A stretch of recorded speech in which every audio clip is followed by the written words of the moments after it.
네, 반갑습니다. 오늘의 책은 2004년에 출간했었던 최규석의 단편집입니다. 공룡 둘리에 대한 슬픈 오마주라는 제목의 책입니다.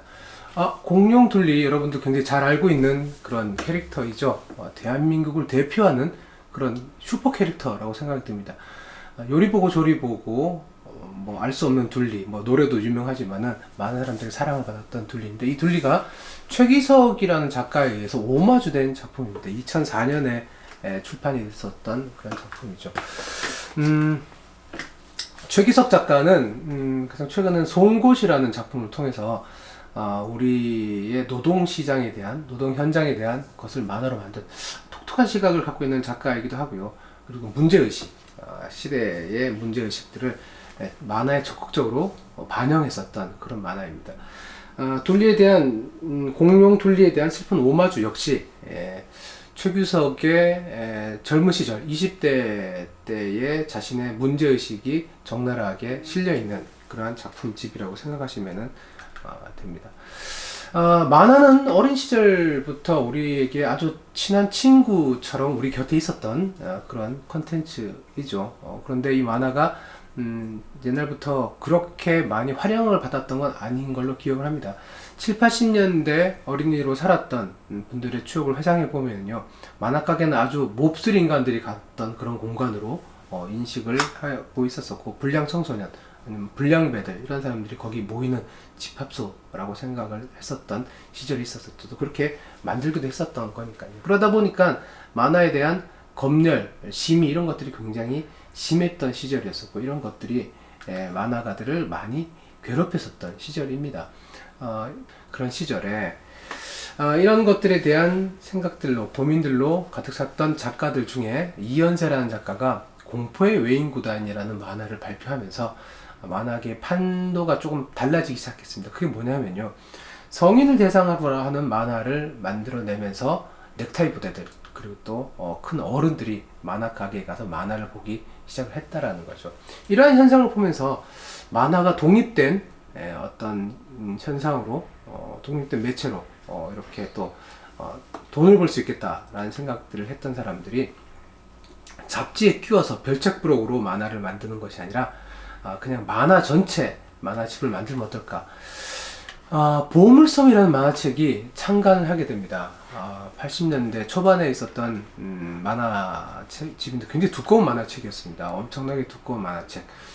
당시에 표준저가, 그리고 동화전과 이런 것들을 생각하시면요, 그 전과 책들보다 훨씬 더 두꺼운 책이 만화 보물섬이라는 책이었었죠. 그 보물섬에 창간호부터 실렸던 만화가 바로 아기 공룡 둘리라는 만화였었습니다. 고길동이라는 그 아저씨 집에 빙하 속에서 둘리가 그 청계천 같은 것들 타고 서울로 오게 되는 그런 이야기로 시작되는 거죠. 그렇게 시작되면서 좌충우돌, 그 슬랩스틱에 가까운 명랑 만화라고 합니다.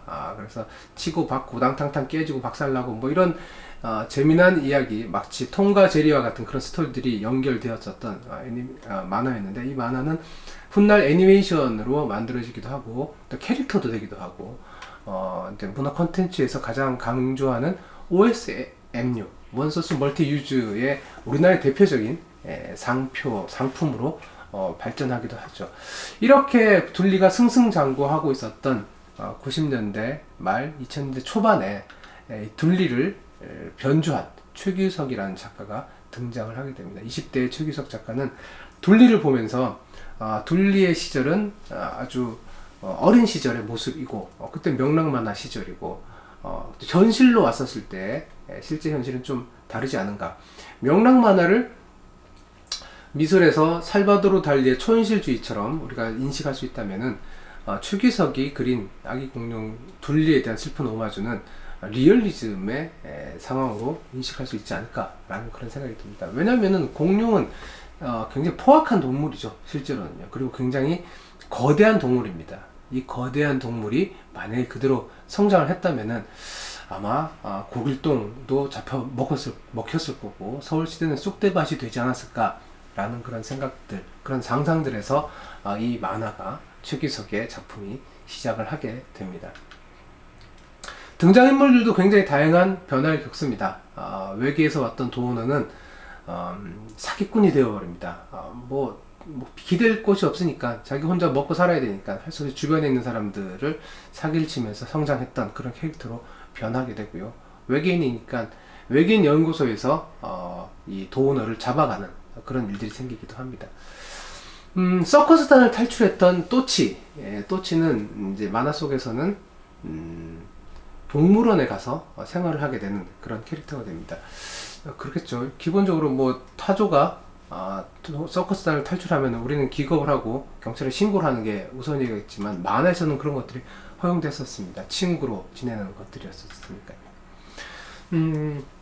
마이콜 있습니다. 라면과 구공탄 이런 노래를 불렀던 마이콜만이 이 만화에서 꿈을 이룬 사람 같습니다. 가수가 되는 게 꿈이었는데 밤무대에서 노래를 부르는 가수가 되긴 했습니다. 하지만은 소주잔을 기울이면서 매우 비참한 자신의 삶을 둘리와 함께 넋두리를 하고 있는 모습으로 보이게 되죠.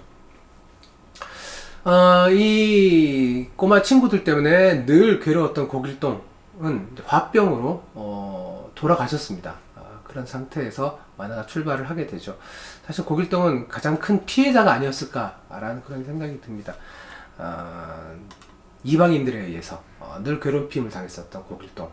근데 이 고길동을 선악의 구조로 뒀다가 고길동을 우리가 악당으로 인식을 하게 되지만은 사실 최규석의 만화에서는 어쩌면 진짜 피해자는 고길동이 아니었을까라는 그러한 이야기를 하고 있죠.